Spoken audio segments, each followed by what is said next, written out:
نسبة ذكائه كام؟ شكلي ما فيش مخ خالص، والقرآن شكلي ما فيه. صلاة الميت. صلاة الميت؟ اه كلامه صح؟ بتهيألي. يعني صلاة الميت مش محتاجة وضوء؟ لا يا عم، بنتوضى يا عم وبنصلي على انت فاهم.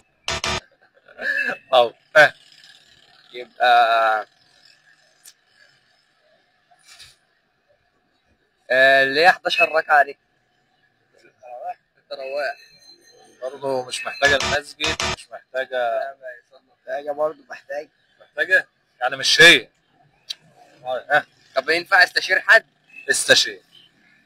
وشفت اسم حبيبك محمد صلي عليه واعمل لايك واشتراك. بقول لك ايه. الو. بقول لك انت دلوقتي في القاء تلفزيوني وهو الراجل معاك اهوت هيسألك سؤال. سؤال؟ اسأل. صلاة مش محتاجة إن أنت تتوضأ ولا محتاجة مسجد عشان تصليها. تصليها في أي مكان وفي أي وقت. تعرف تقول لي إيه هي الصلاة ديت؟ وانا مسافر. وأنت مسافر؟ مش بتحتاج تتوضأ؟ ايوه، ما انت لو على سفر ومفيش وضوء مش هتحتاج تتوضا. بس هتتيمم. تيمم. نسبة ذكائه كام؟ شكلي ما فيش مخ خالص، والقرآن شكلي ما فيه.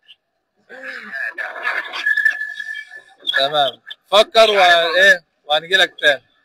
ماشي يا مصر. ماشي. ما مش عارفينها مصر. مش عارف؟ هات سؤال تاني. وأنت؟ مش عارف. مش عارف؟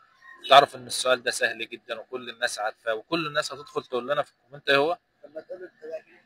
طب أنا هستنى الناس تقول. ماشي. تقول إيه بقى للناس اللي بتتفرج علينا؟ اعملوا لايك ومتابعة. وأنت؟ رواه الراجل ده كده لايك وكومنت وسبلار وكده. مستني الكل يقول لي في الكومنت.